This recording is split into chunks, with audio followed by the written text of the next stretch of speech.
It is February 1554.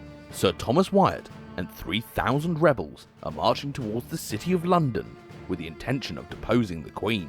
The reigning monarch acts quickly and speaks to her people. "I am your lawful crowned Queen. With this ring, I wedded my realm. It has never left my finger and will never leave my finger." The crowds act to protect her and hold their defences by barring the city gates to the rebels. The rebellion fails, and the supposed conspirators are duly executed without remorse by the Queen. Her name, Queen Mary Tudor, Bloody Mary.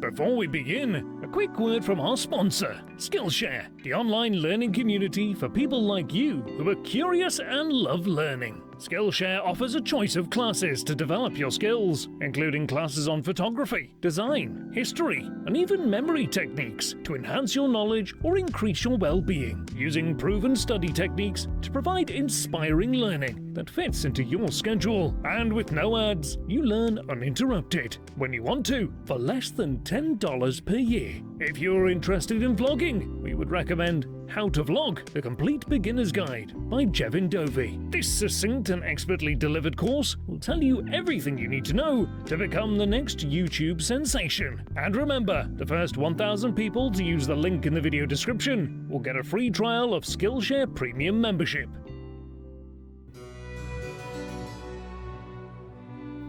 The woman known to history as Mary Tudor was born on the 18th of February, 1516, at Greenwich Palace, just outside London.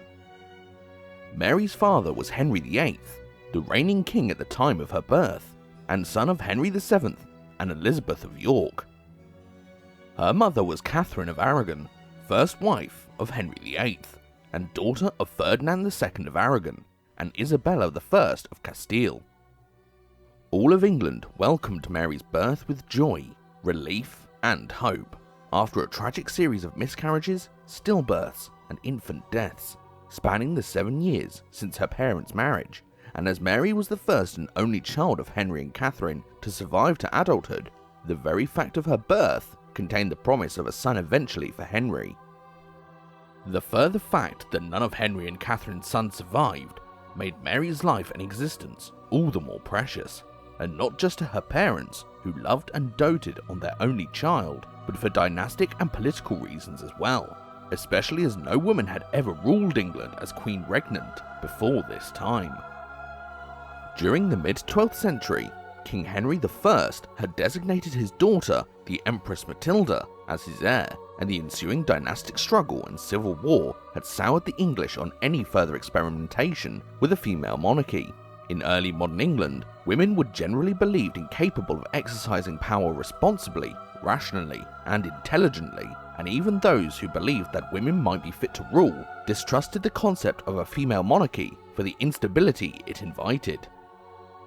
That Mary was a girl and the only royal child was naturally problematic. In past cases, when the only heir to the throne was female, the solution was to arrange her marriage so that a male heir could be produced, who could securely inherit the throne. Mary's eventual marriage was therefore of greater interest to those in power than anything else about her. In the absence of any other male heirs to the throne, it was believed that whoever became Mary's husband would rule England, making her one of the most coveted brides in all of Europe during the first half of the 16th century.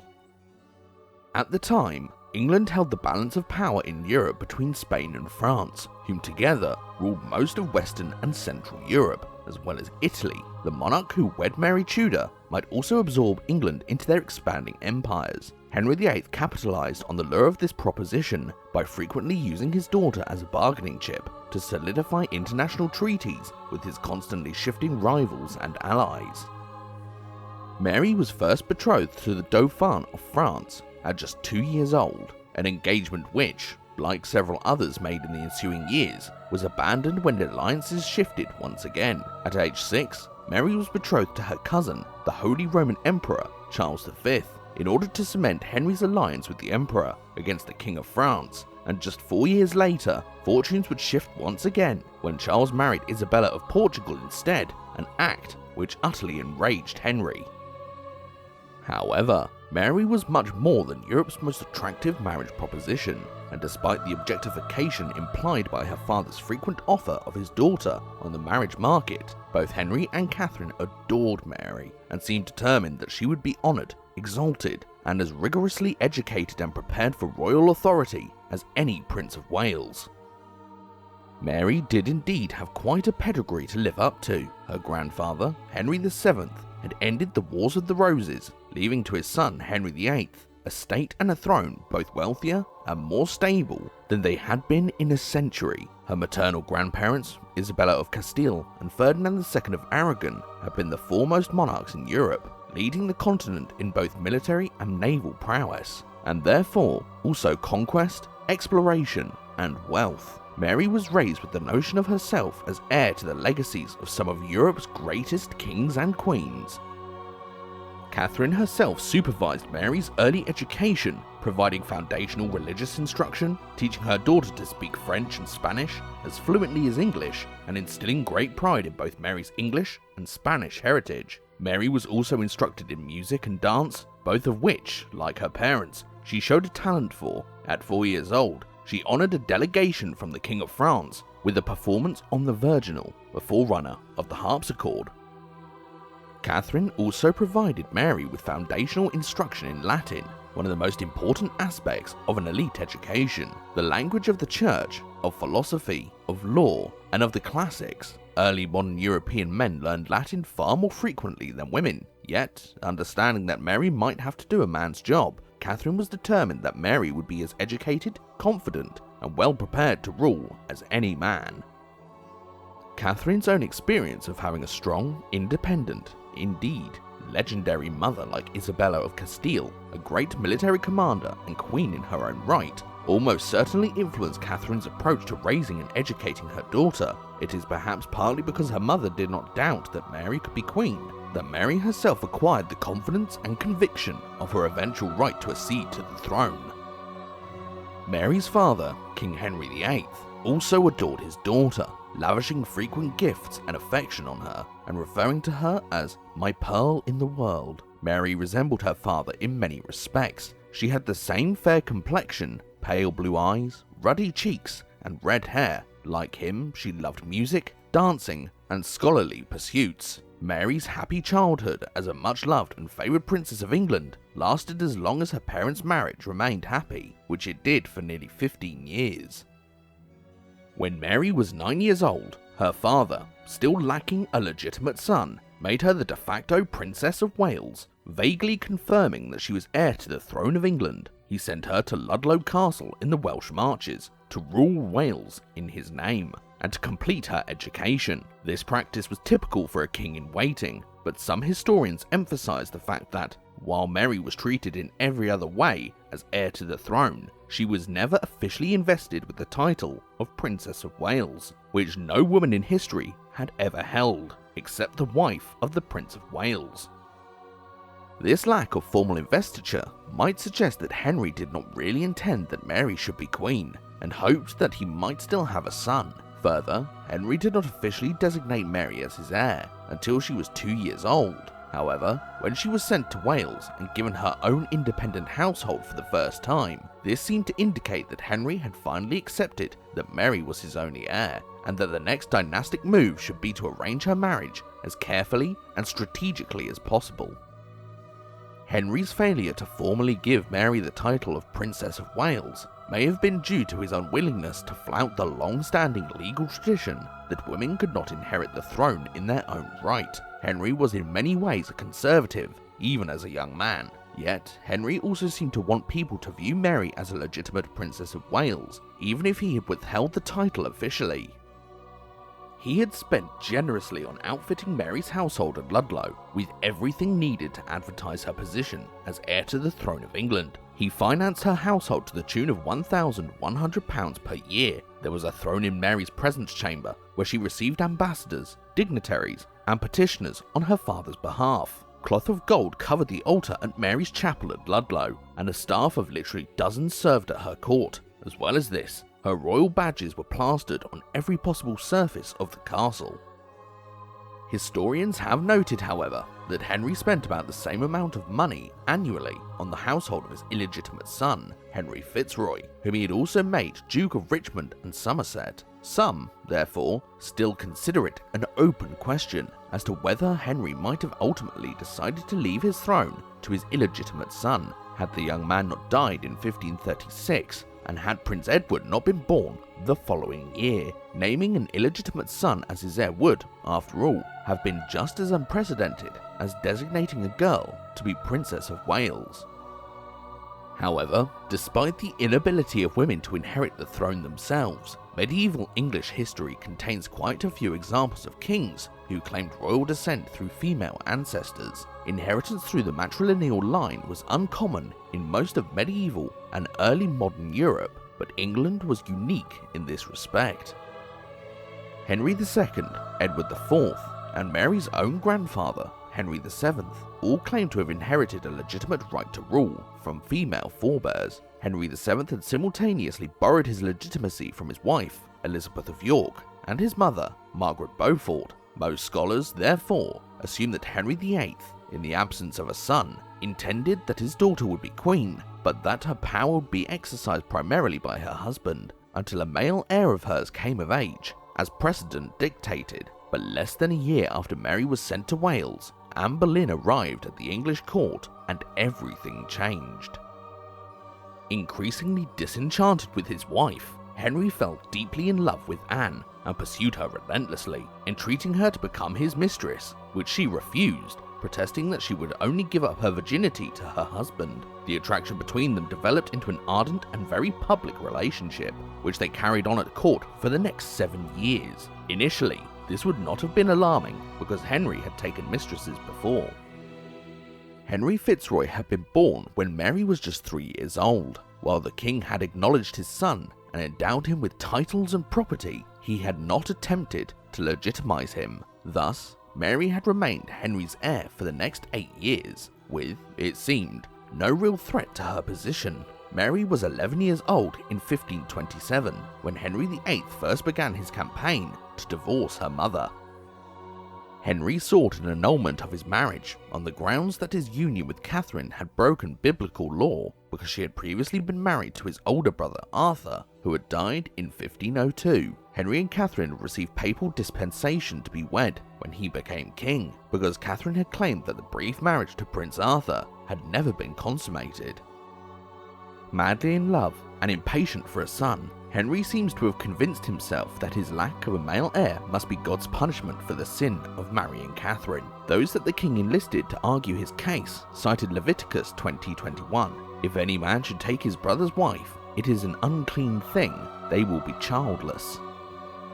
In 1527, Henry secretly made his first overtures to Pope Clement VII regarding his divorce. Unfortunately for Henry, the Emperor Charles V, on campaign in Italy, sacked Rome and made the Pope a prisoner. Charles was Queen Catherine's nephew, and Henry's hopes of a quick divorce shriveled when he realized that the Pope now could not grant his divorce without risking the Emperor's vengeance. The succeeding Pope, Paul III, and the Roman Curia would eventually refuse Henry's request anyway and affirm the legality of his marriage to Catherine.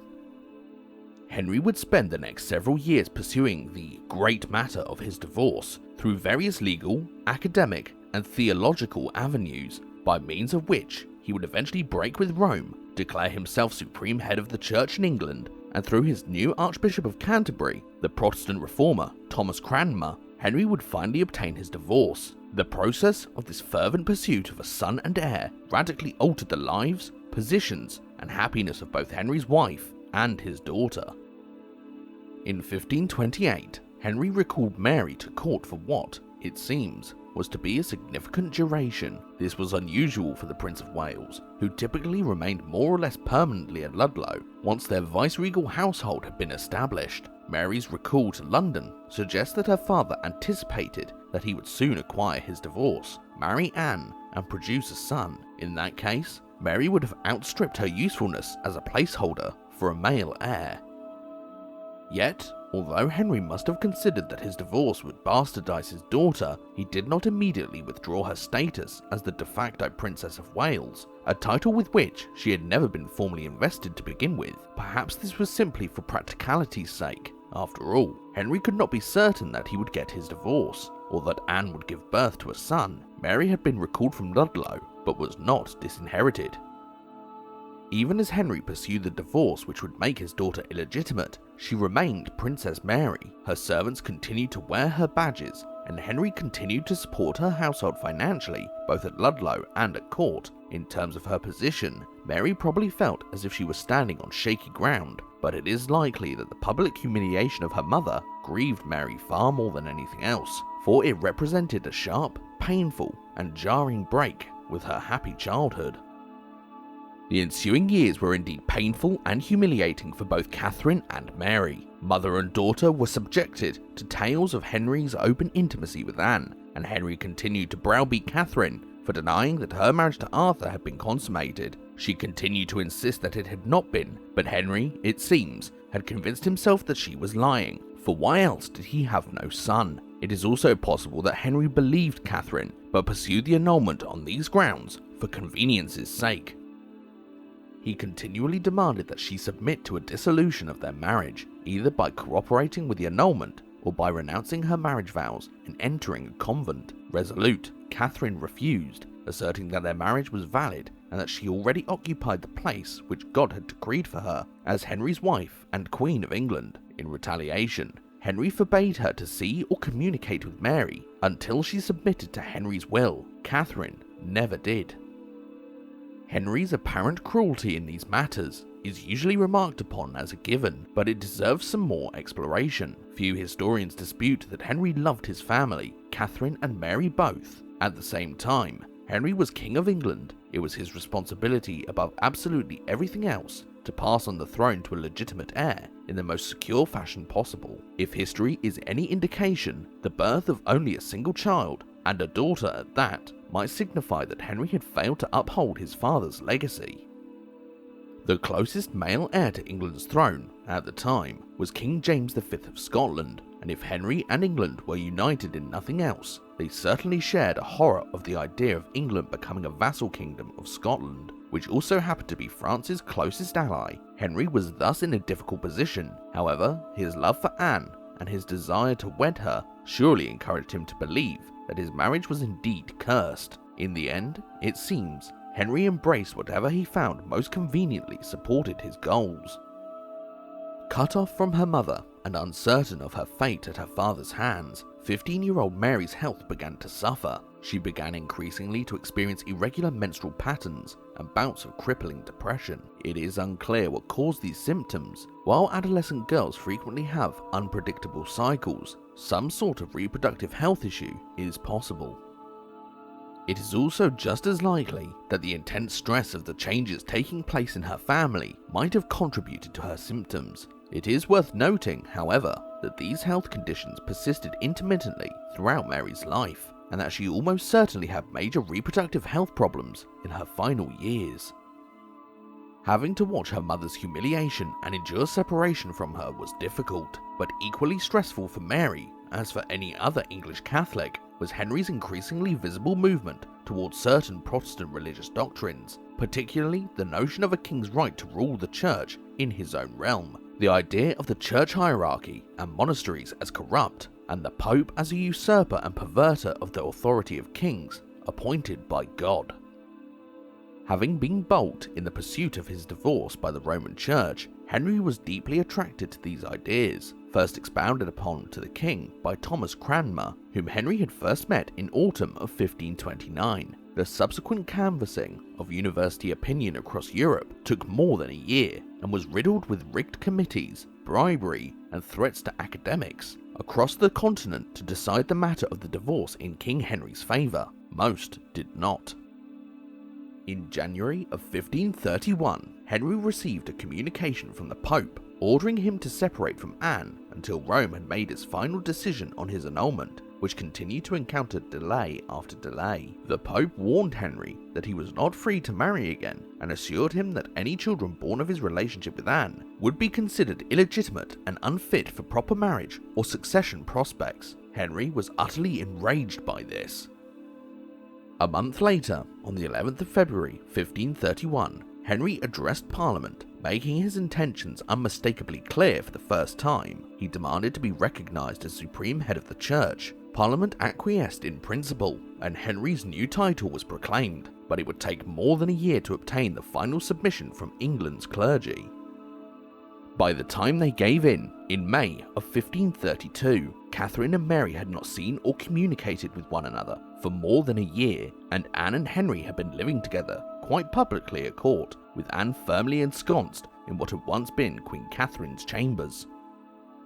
It cannot be doubted that all of this hurt Mary deeply. Not only was she forced to witness the collapse of her parents' marriage, but brought up to be a devout Catholic like her mother, Mary had also cause to fear, not only for her father's soul, but for the souls of all the English people, carried along by the current of what Catholics considered dangerous heresy, which threatened to plunge the country into chaos and damnation.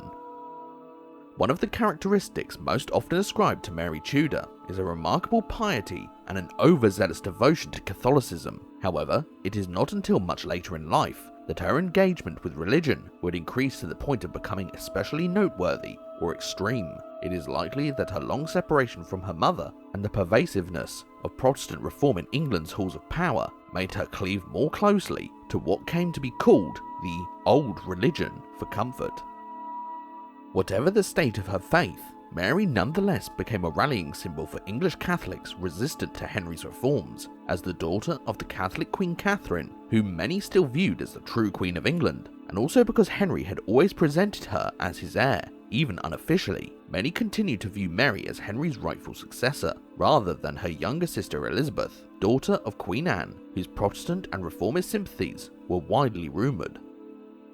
Yet, through the years of Henry's bitter remonstrance with Catherine, which permanently separated Mary from her mother, brought her position into question, and threatened to turn the world upside down, Henry continued to show affection and favour to Mary. The first truly bitter clash between father and daughter would unfold over Mary's refusal to accept Henry's new marriage, and it would not be the last. On the 25th of January, 1533, Henry VIII married Anne Boleyn in a secret early morning ceremony in his private chapel at Whitehall Palace. She was already pregnant. Events then began to proceed apace, as Henry and his newly created Archbishop of Canterbury, Thomas Cranmer, acted to consolidate Henry's control over the church, to affirm England's separation from Rome, and to finalise his divorce from Catherine of Aragon, who was now banished from court and living at Kimbolton Castle in Cambridgeshire, her health already beginning to decline. In May of 1533, Archbishop Cranmer declared the king's first marriage null and void, and his marriage to Anne as valid. This supposedly made the now 17-year-old Mary illegitimate, yet Henry did not immediately proceed to declare her as such. In fact, she retained her title and her father's financial support for her household during the ensuing months. On the 1st of June, Anne Boleyn was crowned Queen of England, and on the 7th of September, Mary's half-sister, Elizabeth, was born at Whitehall.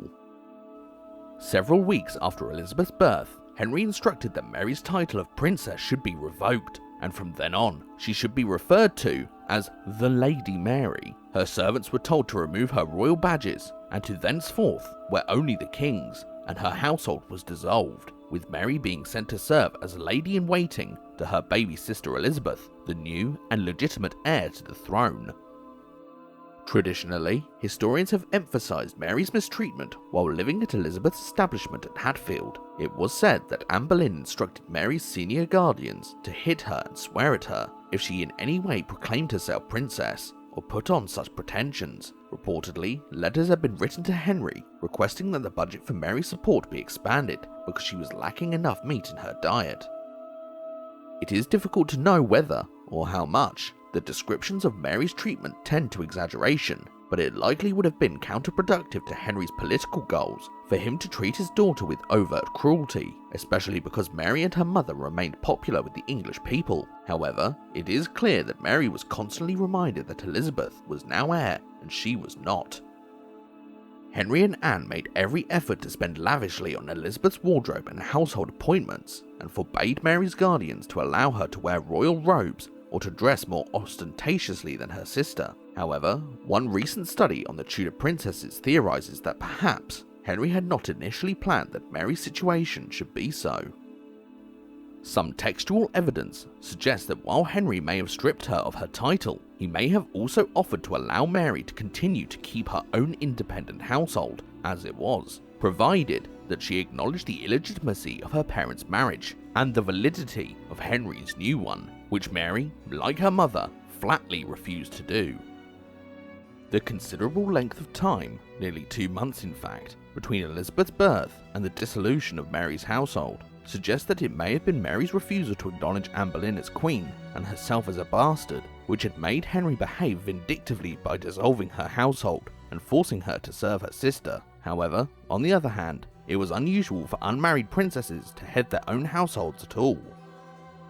Normally, all royal children except the Prince of Wales lived in a shared household. The Tudor princesses, Mary and Elizabeth, are unique in this aspect of English history and tradition, so, for most people, Henry's act of merging his daughters' households was not necessarily as dishonourable for Mary as was being disinherited.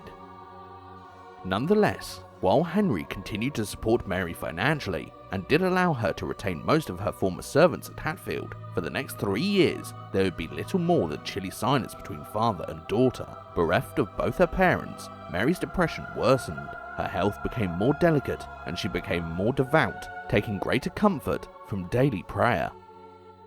The following 3 years were full of both religious and dynastic upheaval. In March of 1534, the Act of Succession was introduced in Parliament, followed later in the year by the institution of the Oath of Succession, the Act of Supremacy, and the Treason Act. Taken together, these measures delegitimised Henry's marriage to Catherine, legitimised his marriage to Anne, set the seal on Henry's power as head of the English Church, and decreed that denial of any of this was a treasonable offence and punishable by death. In January of 1535, Henry's administration began to accelerate reforms by abolishing England's monasteries and appropriating their goods, resources, and funds for the crown. Additionally, legislation now dictated that funds, which used to be paid to the Roman Church, were now paid directly into Henry's treasury, eventually making him even richer than his father. These reforms were greeted with grave acceptance by most, and few dared to refuse taking the oath. Among them were Bishop John Fisher, Henry's old friend, mentor, and erstwhile Chancellor, Sir Thomas More. Henry's first wife Catherine and their daughter, Mary. Fisher and More were executed for treason within a few weeks of each other during the summer of 1535. Mary began to grow increasingly fearful that her father might proceed against her as well, but she still refused to submit. Meanwhile, despite the legal protections being enacted to defend her marriage and her daughter from accusations of illegitimacy, Anne Boleyn's star was nonetheless fading. She had not given Henry the son he wanted following Elizabeth's birth, and 2 miscarriages had occurred in the interim. By November of 1535, Henry's attention had already wandered to Anne's lady-in-waiting, Jane Seymour. Soon after, Anne announced she was pregnant again and was once more restored to favour. On the 7th of January 1536, Catherine of Aragon died, it is believed, of cancer. Some who hated Anne Boleyn for usurping Catherine's place whispered of poison, but Catherine's health had, in fact, been steadily worsening for several years, and due to her continued intransigence to Henry's will, he forbade Mary to attend her mother's funeral. For Mary, her mother's death was devastating, making her feel more alone in the world than ever. With her mother gone and Queen Anne pregnant and back in the king's graces once again, Mary considered that she might be vulnerable and considered fleeing the country, going as far as to write to her cousin, Emperor Charles V. However, only a few months later, when Anne was accused of adultery and treason, imprisoned in the Tower, and executed, the now 20-year-old Mary's fortunes had seemingly changed for the better. That Mary found the courage to write her father in June of 1536 to seek a reconciliation suggests that she at least partly blamed Anne's influence for her father's reforms, and for his withdrawal of favour from her, Mary asked to be allowed to return to court to serve Henry's new queen, Jane Seymour, and to be near him as well so that their relationship might mend. However, Mary was to receive a rude awakening when a reply came via Henry's chief minister, Thomas Cromwell, that Henry had once again demanded that Mary submit to him regarding the Act of Succession, which now rendered Elizabeth illegitimate as well, but also regarding the Act of Supremacy, which amounted to a denial of Mary's Catholic faith. Mary wrote desperately to Cromwell, swearing that she had, quote, done the utmost that her conscience would suffice, and could do no more, without risking her soul. Cromwell replied that if such were the case, then Henry would most likely find her guilty of treason, for which the punishment was death. Having witnessed the way her father had cast off 2 wives, deserting one and executing the other, and allowing Thomas More, one of his oldest friends, to be executed, Mary was convinced that she had no other choice, and so, terrified that her own father might execute her for refusing again, Mary signed the oath without even reading it, swearing that she would never forgive herself. Despite her fears that she might suffer for her Catholicism or for her insistence on being legitimate, Mary did have allies who supported her for these very qualities. This was made especially apparent during the uprising, known as the Pilgrimage of Grace, which began in October 1536. The rebels not only demanded the restoration of the monasteries, which had been abolished and stripped, and a return of Catholic rituals and holy days, but also Mary's restoration to the right of succession. Mary's circumstances and family relationships improved markedly after she was received back at court. Henry was happy to welcome her back once she had signed the oath, and father and daughter achieved a delicate but increasingly warm reconciliation. Henry gave Mary splendid chambers at court, as well as princely accommodations at the country estates of Hunsdon, Beaulieu, and Hatfield, the last of which had been taken from Elizabeth, along with her title and legitimacy, when her mother was executed. A warm relationship developed between Mary and her new stepmother, Jane Seymour, who is often credited with helping to restore Henry's 2 daughters to favour. The relationship between Mary and Elizabeth changed too. Previously, Mary had not been able to develop much sisterly affection for the half-sister who had replaced her, and the 17-year age gap between them did little to encourage their closeness. But Elizabeth's delegitimization effectively made the 2 sisters equals, both the natural daughters of the king, equally excluded from the line of succession. This likely made it easier for Mary to develop a closer and less complicated relationship with Elizabeth, who after all was still barely 5 years old and now motherless, like Mary herself. She had resented the sister who had taken her place, but Mary was not cruel and rarely vindictive. She willingly added her voice to her stepmother's in persuading Henry to welcome Elizabeth back to court too. For the first time, a close and peaceful family life seemed possible. Indeed, all England rejoiced when on the 12th of October 1537, Queen Jane gave birth to Prince Edward. Being supplanted by a male heir was likely much easier to accept for Mary, since it was the accepted convention, but Mary also loved her baby brother and proudly stood as godmother to him. Sadly, Jane Seymour died of puerperal fever, then known as childbed fever, within 2 weeks of giving birth to her son, and Mary served as chief mourner at her stepmother's funeral. During the last 10 years of her father's reign, Mary held an eminent place at his court, and their relationship remained on a positive footing. Henry mourned Jane's death deeply, and despite pressure from his council, would not marry again for 2 years. By 1539, negotiations were underway for Henry's marriage to Anne of Cleves. Mary was now 23 years old. Her life was considerably happier, more peaceful, and more stable than it had been in years, and her status had altered considerably.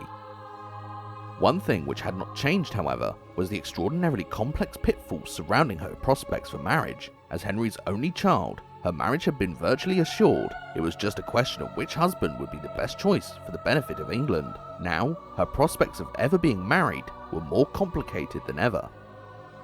As the king's daughter, she could not be married to an Englishman below her station, and if a foreign prince were to be the solution, the problem arose of how to make the safest choice. In a Europe of constantly shifting religious tides, and even if she did marry and produce a male heir, ambitious people might attempt to place her on the throne, ahead of her brother, Prince Edward. Mary would continue to be courted and to receive offers of marriage, but her peculiar position left her in limbo for most of her life. As far as a marriage and a family of her own was concerned, it is unclear how much this grieved her, but otherwise, Mary seemed happier than she had been for many years, presiding over her father's court as hostess and spending more time with her younger sister, Elizabeth, when she visited her at Hatfield. When Henry's marriage to Anne of Cleves was arranged, a simultaneous offer was made for Mary's hand by Anne's cousin, Duke Philip of Bavaria. In December of 1539, Duke Philip arrived quietly in England in advance of his cousin Anne. Mary and Philip met in the gardens at Westminster Abbey, where they got to know each other, first in German through an interpreter, and then in Latin, more privately. Philip expressed his eagerness to marry her. The fact that Mary's prospects had diminished significantly in recent years did not seem to bother Philip. She was illegitimate, neither she nor her children were expected to ever ascend the throne, and her dowry was now less than impressive to a duke. However, it is believed by some historians that all this was proof that Philip, a Protestant no less, and 13 years older than her, genuinely cared for Mary and admired her for her personal qualities above all else. Whatever her feelings were at the time, Mary told Philip, in proper fashion, that she was not opposed to his suit for her hand, but that she would obey her father's wishes and only consider marrying the Duke if Henry gave his official consent. Encouraged by the first meeting, Philip stole a brief kiss from Mary and gifted her with an exquisite diamond cross with a pearl pendant. Philip continued to press his suit in the ensuing weeks, but Henry's disappointment with his new bride, Anne of Cleves, made him immediately begin to seek avenues to have the marriage annulled. Henry therefore abandoned plans to wed his daughter to the Duke and quickly put paid to their courtship, spending the next several months trying to divorce Anne. Henry's marriage to another Protestant likely did not meet with Mary's full approval, yet even though Henry's marriage to Anne only lasted 6 months, Mary developed a closeness with her new stepmother, which outlasted the divorce. Anne of Cleves had made special effort to develop warm relationships with Henry's 3 children, which she maintained for years after her divorce. In July of 1540, before the ink was even dry on his annulment, Henry had wed Catherine Howard, the 17-year-old former lady-in-waiting to Anne of Cleves, and his 5th wife. Mary, now dealing with her 4th stepmother in 7 years, found it excessively difficult to get along with her. Catherine Howard was 9 years younger than Mary herself, and their personalities were almost opposed.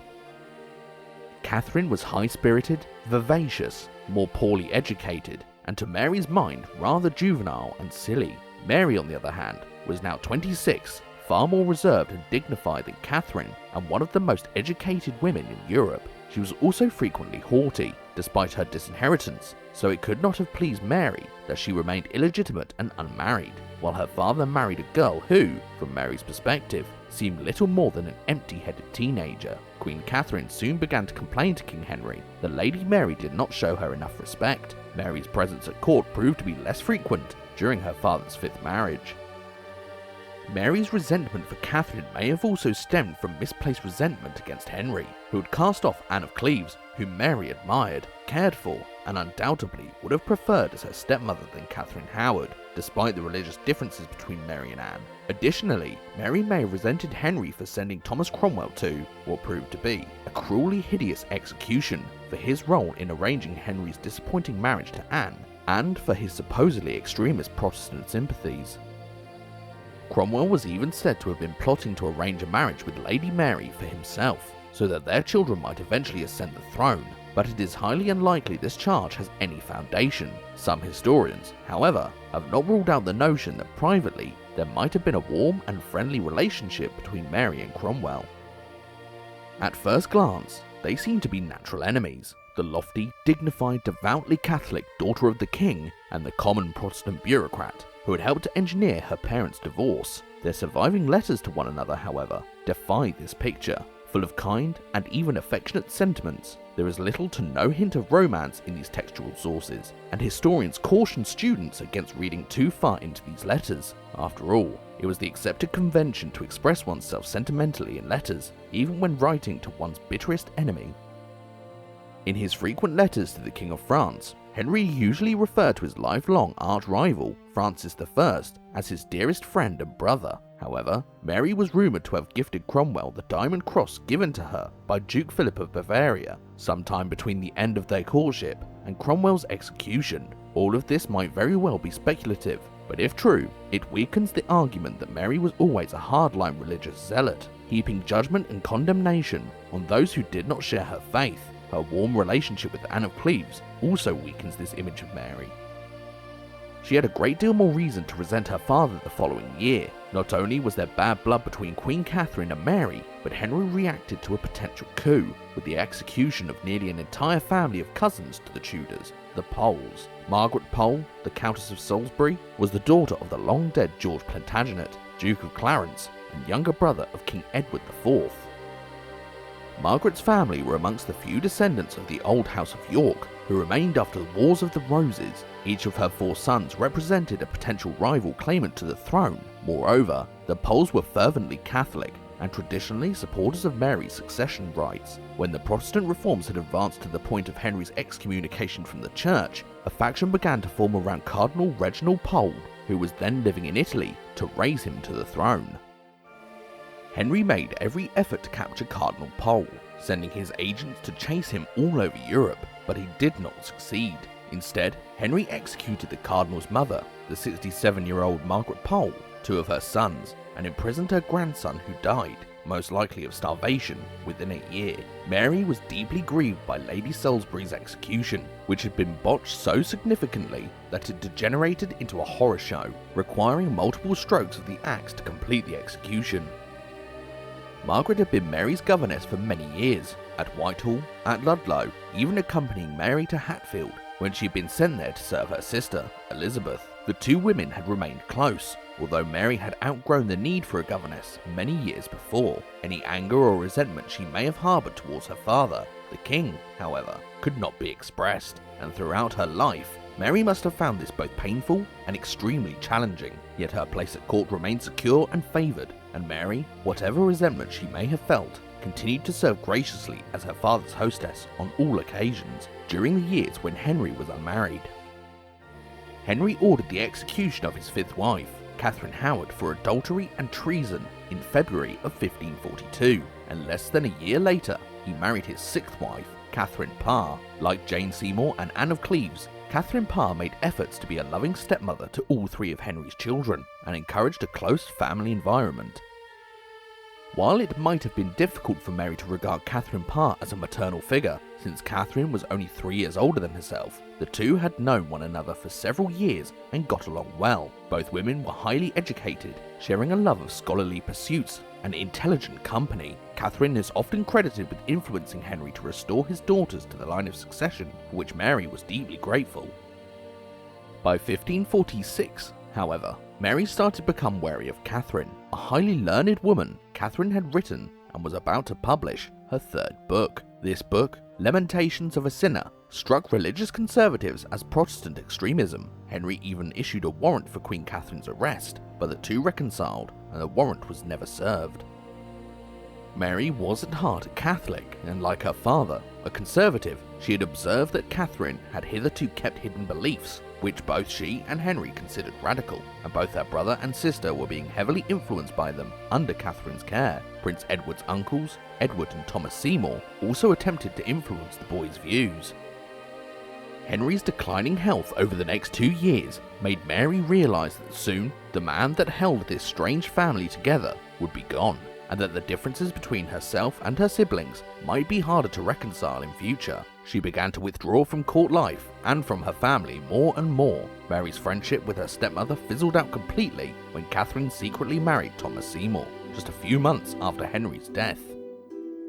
Henry VIII died on the 28th of January 1547, and 3 days later, his 9-year-old son was proclaimed King Edward VI under a protectorate and regency council until the boy came of age. Henry was generous to his children in his will. He left vast estates and movable property to both of his daughters and explicitly recognised them as heirs to the succession. If Edward died without an heir, Mary would succeed him first, and, lacking any issue herself, the throne would then pass to Elizabeth. Henry left his daughter Mary extensive estates in East Anglia, including lands in the counties of Norfolk, Suffolk, and Essex. Mary now headed her own independent household, an extremely rare state for an unmarried woman, even a princess. Legitimate or not, she was wealthier than she had ever been, and it was both her wealth and her ongoing popularity with the English people which would help her to maintain her position and rise still further after her father died. Henry's children drifted apart from one another after his death. Mary rarely came to court, preferring to live quietly on her estates in East Anglia, rather than witness the advance of what she viewed as increasingly radical Protestant reforms, which were emerging from Edward's government. His Regency Council was dominated by Protestants who sought greater reforms than the more religiously conservative Henry VIII had allowed. Henry had been a Catholic in virtually all aspects, except the matter of papal supremacy. Understanding that the English people were divided over matters of religion, Henry had sought a cautious middle way. His son, Edward, on the other hand, was heavily influenced by Queen Catherine Parr, his uncle Edward Seymour, and his tutors, Protestants all, and was thus himself a committed and confirmed Protestant reformer from an early age. In 1549, Edward's government passed the Act of Uniformity, which abolished the Latin Mass and introduced the English Book of Common Prayer, written by Thomas Cranmer, which prescribed a new Protestant church service in English. Catholic processions, pilgrimages, and other ceremonies were prohibited. The Act also called for the removal of all Catholic-style display, and in churches and abbeys across England, stained glass windows were smashed, and crucifixes and religious images were torn down and burned. This attack on traditional faith, combined with economic turmoil, sparked widespread rebellion in Devon and Cornwall. Within several months, Edward had crushed the rebellion, but remained uneasy. The most significant obstacle to his reforms, in his mind, was not his rebellious subjects, who still clung to their religious traditions. It was the Catholic figurehead they looked to, his sister, Mary. According to Henry VIII's will and the laws of England, Mary was Edward's heir until he could marry and produce a son. The fervently Protestant Edward was horrified at the idea of his reforms sliding back into nothing should his Catholic sister accede to the throne. It was therefore a source of anger and indignation to him that Mary flouted the Act of Uniformity by continuing to hear the Latin Mass, and not privately either, but frequently inviting other Catholic adherents to join her. It was when she was in her early 30s and during her brother Edward's reign that Mary's religious devotion began to be remarked upon as extraordinary. She reportedly began attending Mass as many as 4 times daily and spending hours in prayer. Edward resolved to put a stop to his sister's open practice of Catholicism, which continually undermined his authority. He invited his 2 sisters to court for Christmas in 1550 for a rare family reunion. An exceptionally embarrassing episode occurred during the celebrations, when the 13-year-old Edward publicly chastised and denounced his 34-year-old sister in front of the whole court for her disobedience to Edward's religious policies. The accusations and recriminations brought both brother and sister to tears, but Mary refused to bend. A few weeks later, when Mary was summoned to appear at court once again, she arrived with a large retinue, every last one of her attendants visibly carrying rosary beads. When Edward once again called upon her to submit, she invoked the protection of her cousin, Emperor Charles V. The Spanish ambassador then stepped forward and threatened Edward with war should Lady Mary not be permitted to practice her religion freely. Enraged and humiliated, Edward was forced to back down. He grudgingly agreed to allow Mary to continue to hear the Latin Mass, but only in private. Mary had scored a great victory, not just for herself, but for Catholics across England, who were encouraged and emboldened by her resistance. The struggle with her brother no doubt called up terrible memories of similar conflicts with her father, and Mary began to be afraid that she might have gone too far. Fearful that Edward might now seize upon any excuse to imprison her, Mary seriously considered fleeing into exile. In the spring of 1551, she wrote secretly to Emperor Charles V, seeking his help in escaping England. Charles organised an escape for Mary via the Essex coast, and on the 5th of July, Charles's emissary met with Mary herself. She was panicked, hurriedly and haphazardly packing things herself, and alternately pausing in agony of indecision over whether she should flee or remain. She continually repeated, "What shall I do? What will become of me?" Mary's closest advisors had counselled her against leaving England. Edward had anticipated that Mary might attempt an escape, and the ports of East Anglia were being closely watched. Furthermore, her advisors claimed that a horoscope had been secretly cast for the king, and it had predicted that he would die within a year. If Mary left England and Edward died, she would be unable to assert her claim to the throne, whereas if she remained, her brother might decide to proceed against her for treason. In the end, Mary summoned the courage and resolved to remain. She could only hope that she would not live to regret it. Contrary to the traditional historical characterizations of him, Edward VI was not the weak and sickly boy he has often been portrayed to be. He was actually a strong, healthy, and athletic boy, much like his father had been as a young man. No one, therefore, had any serious expectation that the boy would not grow up.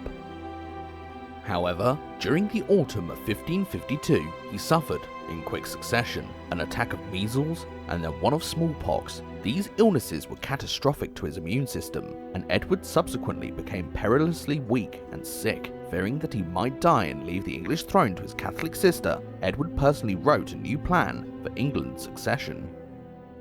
With a flourish of his pen, he nullified the last wish of his father and formally excluded both of his sisters from the succession. He observed that his sisters were both illegitimate, and as such, neither were fit to inherit the crown. Edward was no proponent of female monarchy, but the only legitimate Protestant candidate with a claim to the throne was a girl, the 15-year-old Lady Jane Grey, the granddaughter of Henry VIII's youngest sister, Mary.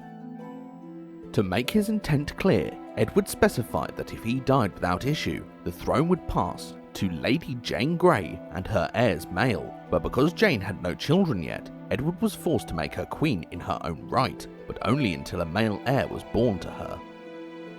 By early 1553, Edward's condition had worsened. He had begun to cough up blood, and historians generally accept that as a result of his massively compromised immune system, he was now suffering from tuberculosis. He continued to weaken through the spring and summer. Knowing that his time was short, Edward made plans to summon his sisters to court and commissioned John Dudley, the Duke of Northumberland, to capture and imprison them both when they arrived. The goal was to ensure that Lady Jane Grey would be proclaimed queen without opposition. Mary received Edward's summons on the 2nd of July, 1553. She was aware that he had been ill, but believed he was recovering. In the months since she had abandoned her plan to escape, Mary had begun to relax. Her brother had not moved against her, as she had feared. Therefore, when she received his summons, she was not worried and departed Hunsdon House for London with several retainers the following day. Mary and her retinue got as far as Hertfordshire when they were intercepted on the road by a supporter of Mary's from court. He had ridden hard to warn her of the trap her brother had set for her and informed her that Edward was dying and was planning to place the Protestant Lady Jane Grey on the throne. Mary immediately turned around and rushed back to East Anglia. She retreated to the fortress at Framlingham Castle and began to mobilise her supporters, and she had many. On the 6th of July, 1553, 15-year-old Edward VI died at Greenwich Palace. Lady Jane Grey was proclaimed Queen of England on the 10th of July and was brought to the Tower, as was the tradition for the King or Queen before their coronation. However, she was never crowned, as while Jane waited in the Tower, the national tide shifted overwhelmingly in Mary's favour. The Privy Council, seeing that Edward's plan for the succession was proving to be widely unpopular, transferred their support to Mary and proclaimed her Queen on the 19th of July. Virtually all Catholics, and numerous Protestants as well, preferred to see Mary take the throne rather than Lady Jane, an unknown cousin to the Tudors. Mary was Henry VIII's eldest child and daughter of Catherine of Aragon, and both mother and daughter were still widely beloved figures throughout England. In little more than a few weeks, Mary had mobilised a force of more than 15,000 supporters and departed for London to claim the throne. She met her sister Elizabeth just outside of London, who had ridden out with 1,000 of her own liveried retainers to support Mary. This support did not necessarily imply genuine sisterly affection. Mary and Elizabeth had never had the closest relationship, and they had grown apart in the preceding years. But if Mary should have no children, then Elizabeth was her heir. Her support for Mary was both a show of solidarity and stability for the ruling house of Tudor, but also an attempt to protect her own interests as heir to the throne. The stony silence that had greeted the announcement that Lady Jane Grey would be queen was explanation enough for the ecstatic welcome Mary received as she entered London. Instead of resistance and obstruction, Mary was showered with adulation. She rode at the head of her supporters, followed by Elizabeth, and they processed through the streets, hung with tapestries and lined with people cheering, towards the Tower.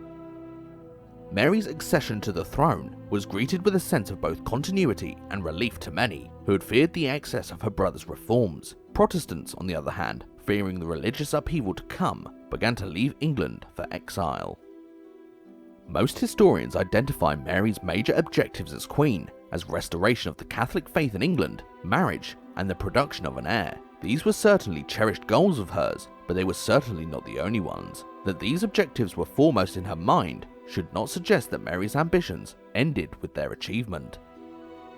In her mind, and according to conventional wisdom, they were foremost because nothing else could be achieved in any lasting way without them. Without an heir, she would have no stability, and therefore could not ensure that any reform she might enact would outlast her. Further, it is worth noting that England was still a mostly Catholic country, and Mary believed, as did many Catholics, that restoration would help to unite England and save the souls of all those who were forced, against their will, to dwell in religious disobedience. Mary moved first to secure London from those who had tried to elevate Lady Jane Grey to the throne. John Dudley, the Duke of Northumberland, was the only leader of the Grey faction to be executed. Lady Jane was also found guilty of treason, but Mary understood well enough that the 16-year-old girl had been little more than a pawn in Edward's plan for the succession, and had not been given the choice to refuse the throne. Mary spared her life, but could not release her without risking further Protestant rebellion. Additionally, Mary had to tread lightly on the religious question, because the Privy Council as it stood was religiously mixed, and all had initially supported the elevation of Lady Jane Grey over Mary. The new Queen needed allies. Mary liberated noted Catholics from the Tower to work closely with her in her new government, including Thomas Howard, Duke of Norfolk, and Bishop Stephen Gardiner, who Mary made Bishop of Winchester and Lord Chancellor, and it was Bishop Gardiner who placed the crown upon Mary's head at her coronation in Westminster Abbey on the 1st of October 1553.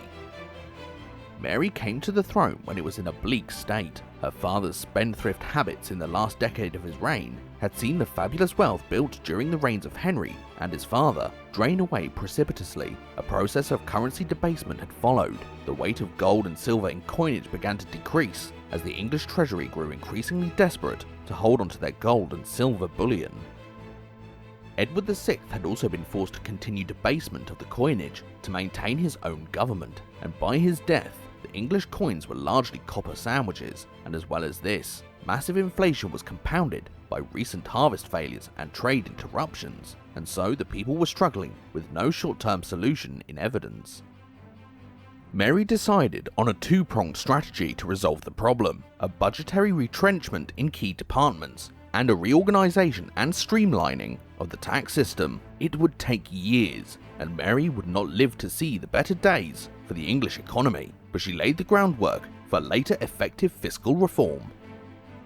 Mary was indeed her mother's daughter, and comprehended a nation's might in much the same way as her Spanish royal forebears did. As such, she was keen to promote the development of navigation and cartography, exploration, particularly in pursuit of the Northwest Passage and international trade. Mary chartered the Muscovy Company, the first joint stock company in English history, under the governorship of the famed explorer Sebastian Cabot, giving them a trading monopoly in Russia and the Baltic region. She patronized cartographers and navigators to produce maps and atlases, and sponsored naval adventures to sail south to establish trade relationships with the west coast of Africa. These examples likely only scratch the surface of what Mary foresaw for England. However, most historians continue to emphasize the religious and marital dramas of her reign, which were the most sensational and highly publicized.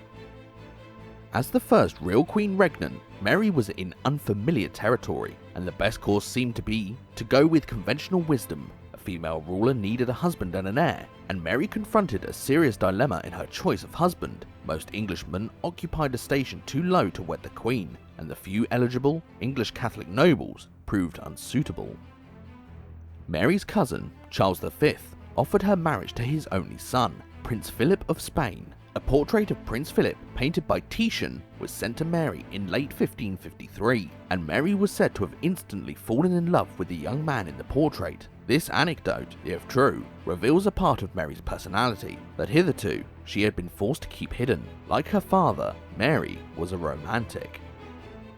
Years of failed betrothals and years of living with her problematic status had made her marriage a political hot potato and nearly impossible to arrange without jeopardizing the security of either her father's or brother's reigns. Now finally, Mary was queen and could pursue marriage on her own terms, and so, at the age of 36, she insisted on marrying the handsome 25-year-old Prince Philip, who was 11 years younger than herself at the time.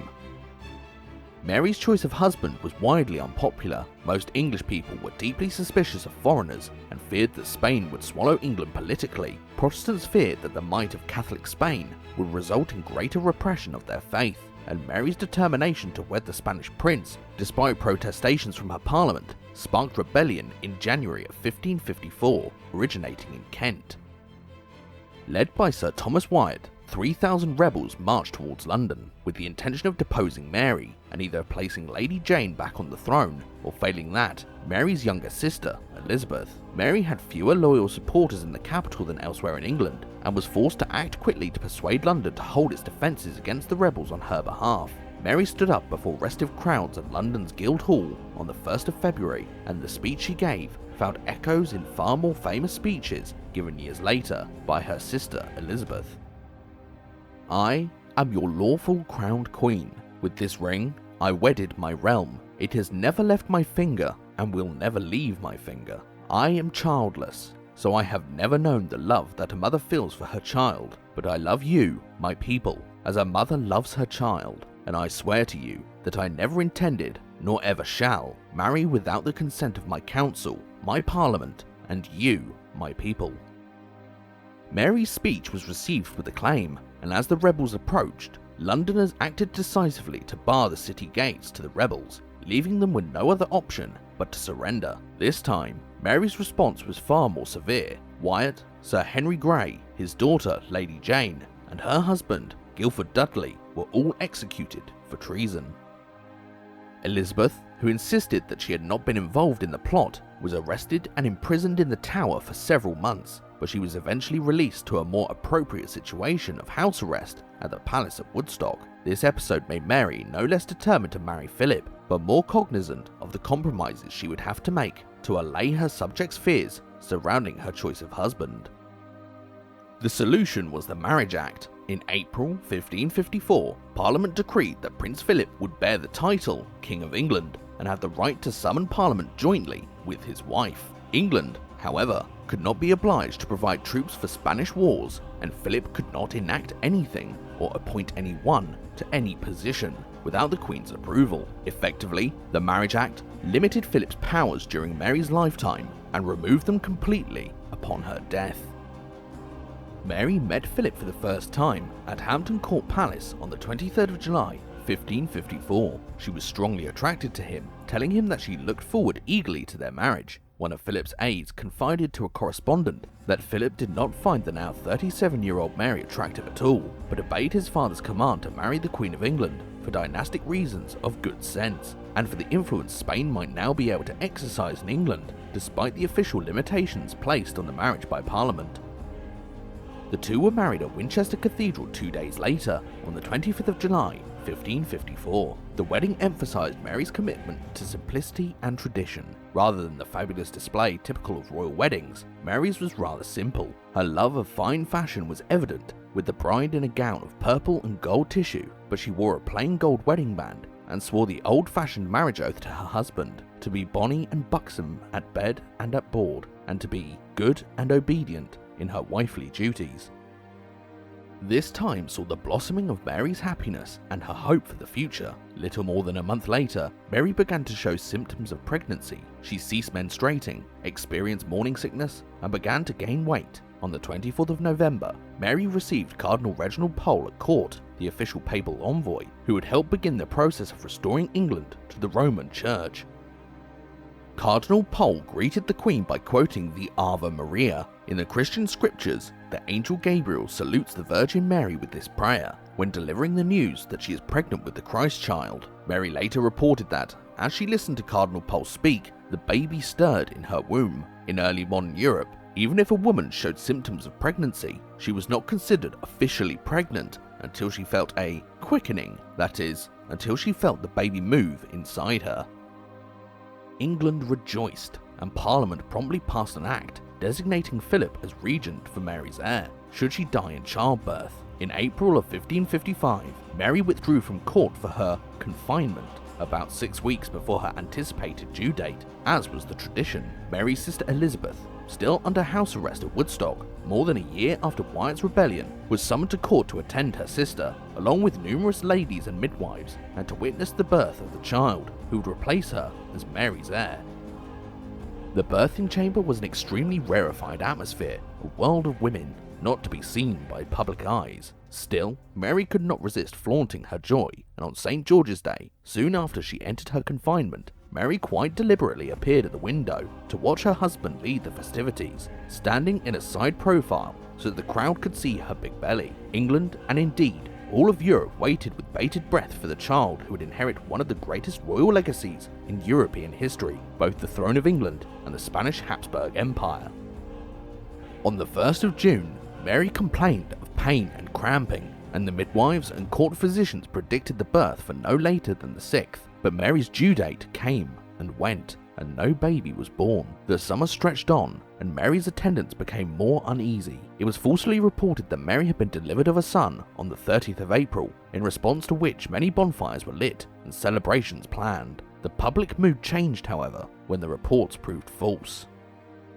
As the summer passed, and still no child was born, more and more people began to doubt the Queen's pregnancy, and the jokes began that Mary was pregnant with a monkey or a lapdog, or that perhaps this supposed pregnancy would all end in wind. More serious than this, there were rumours that a new mother in London had been approached by conspirators in the service of the Queen and asked to give up her newborn son as a substitute.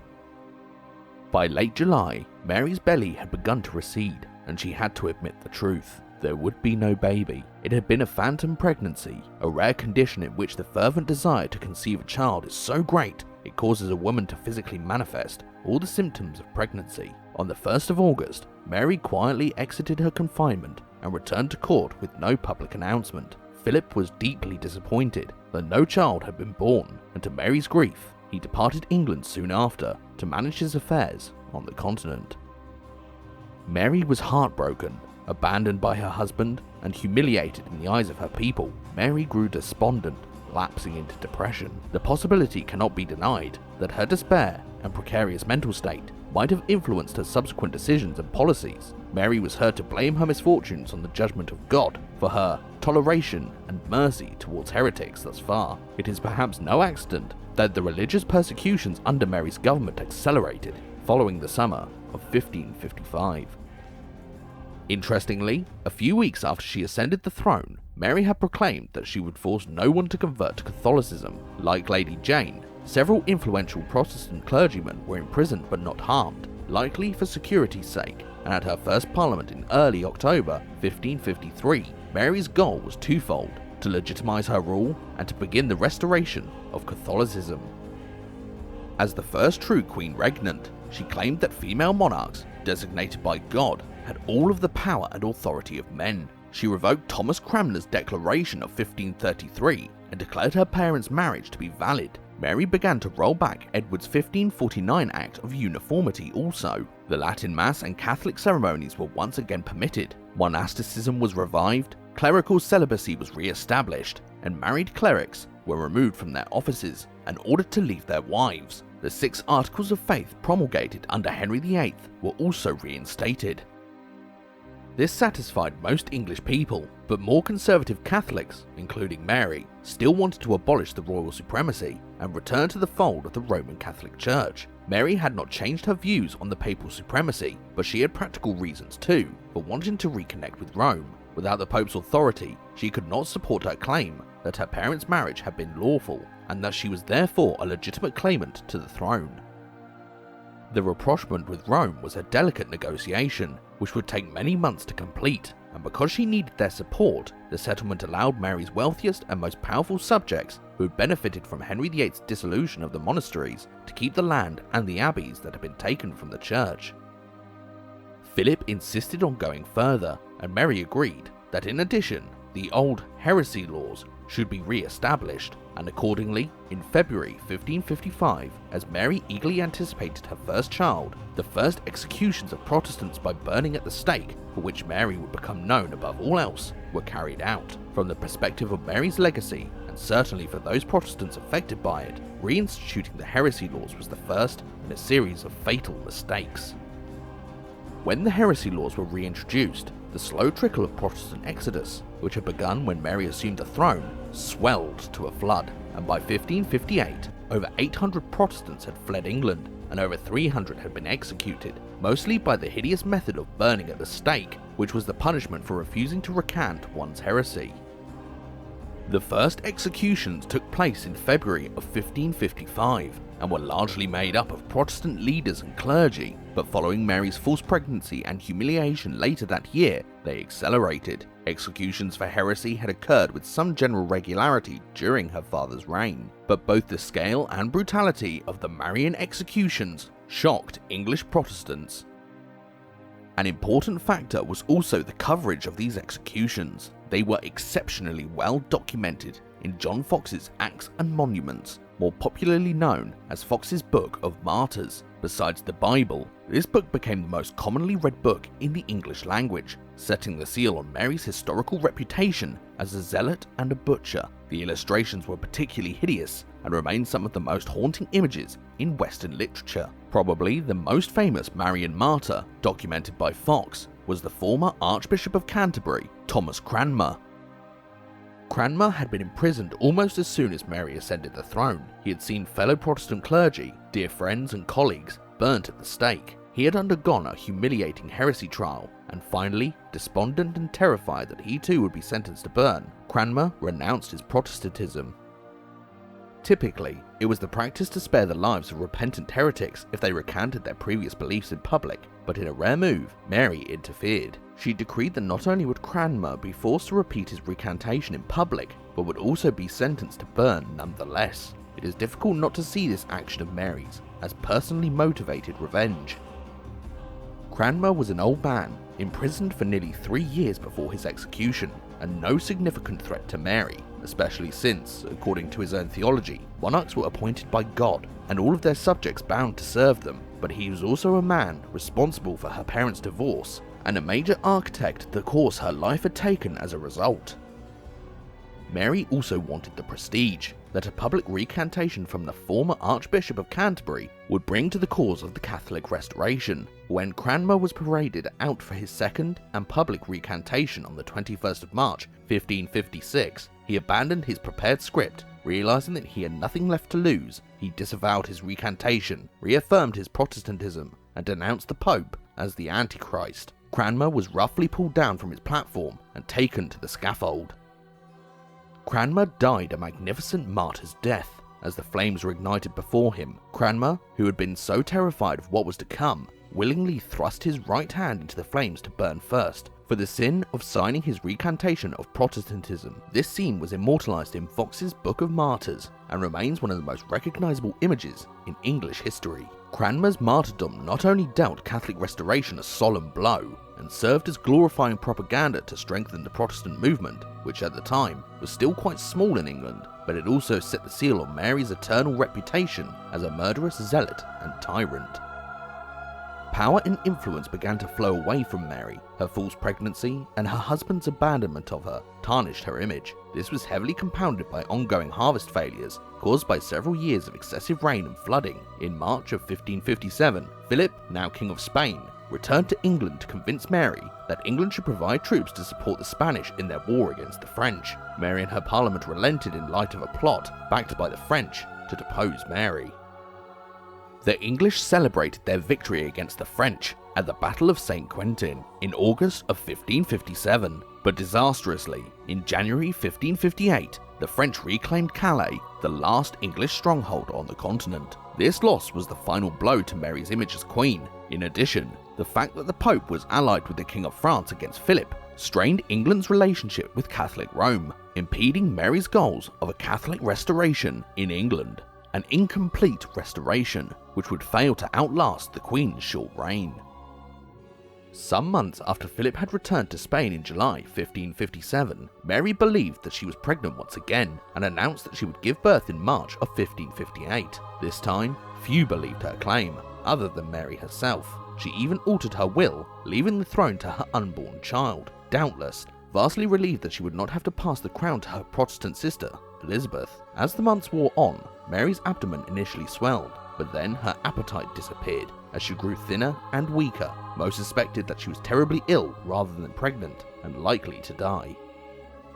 By the spring and summer of 1558, allegiances were already beginning to shift to her sister, Elizabeth. By the autumn, Mary faced facts and began to put her affairs in order. Mary instructed that her estate should settle the remaining debts of her father and brother. She endowed monastic and educational institutions with bequests and scholarships, and instructed that daily masses should be said for her soul and for those of her parents.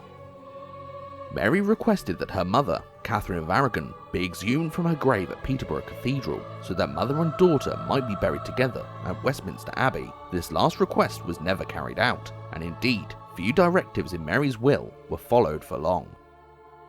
Mary was pressured by her more hardline Catholic advisors, none of whom wanted to see a Protestant queen ascend the throne, to execute Elizabeth for treason. A death warrant was drawn up, and it was said that Mary very nearly signed it. Her hand hesitated over the document, and in the end, she refused to execute her sister. Historians believe that Mary most likely died of ovarian cancer, which she had probably been living with for years, some of the symptoms of which may help to account for her phantom pregnancy.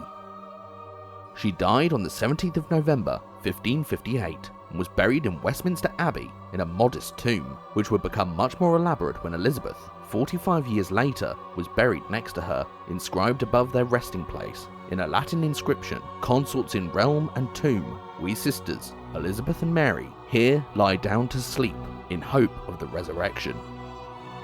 The overwhelming impression of the life of Queen Mary I is one of tragedy and unfulfilled promise. It is an old and well-used cliché that the road to hell is paved with good intentions, and Mary, no doubt, believed that her efforts for the Catholic restoration would both appease God and unite the English people once again, restoring them to the fold of Catholic Europe.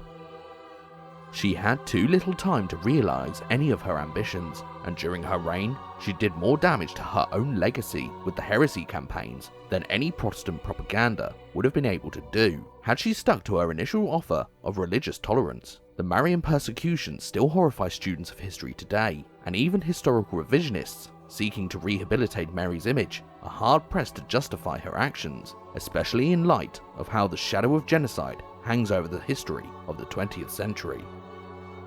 The humiliation of the Queen's marriage and her unsuccessful pursuit of an heir undermined and weakened her. She had not been free to marry until it was too late. The years Mary had spent in the grasp of her father, and later her brother, were perhaps at the root of her personal tragedy, that of a woman standing at an eternal precipice, waiting for her life to start, feeling lonely, bereft, and terrified of the future. A small, simple, rectangular black stone in Westminster Abbey marks Mary's grave, and is dwarfed by an enormous monument to her sister and successor. Elizabeth, like her monument, dwarfs Mary in English history, to the point that people often forget that Elizabeth first emerged as England's queen by standing on the shoulders of her sister, who was the first English queen in her own right. The debated reigns of Empress Matilda and Lady Jane Grey aside, Mary laid a foundation of legitimacy for female authority which Elizabeth built upon. Elizabeth's accession to the throne was one of the smoothest in over a century, partly because Mary had gone before her. Elizabeth had learned important lessons from watching her sister and was determined not to make the same mistakes, particularly regarding religious policy, but observing her sister undoubtedly influenced her own decision not to marry, and to remain the mother of her people, as Mary had once so winningly described herself. After Mary, Catholicism would never be England's dominant religion again, but Elizabeth would continue to develop some of the non-religious reforms, which were first introduced during Mary's reign, immortalising herself as Gloriana, the queen who ushered in the Golden Age.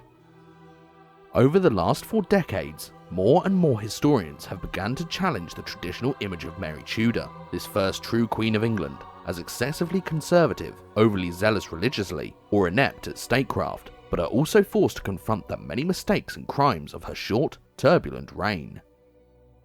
Mary I's enduring legacy is largely as Bloody Mary, during whose short reign hundreds of Protestants were burned in the Queen's campaign to restore Catholicism to England, following the tumultuous religious reforms of her father, Henry VIII, and her brother, Edward VI. This legacy alone, however, does not fully do Mary justice, and obscures a woman who was, in reality, highly intelligent, a formidable politician, and as determined as any monarch to increase the prosperity, peace, and might of her country. What do you think of Queen Mary I? Have historians condemned her too harshly, or not harshly enough? Please let us know in the comments section, and in the meantime, thank you very much for watching.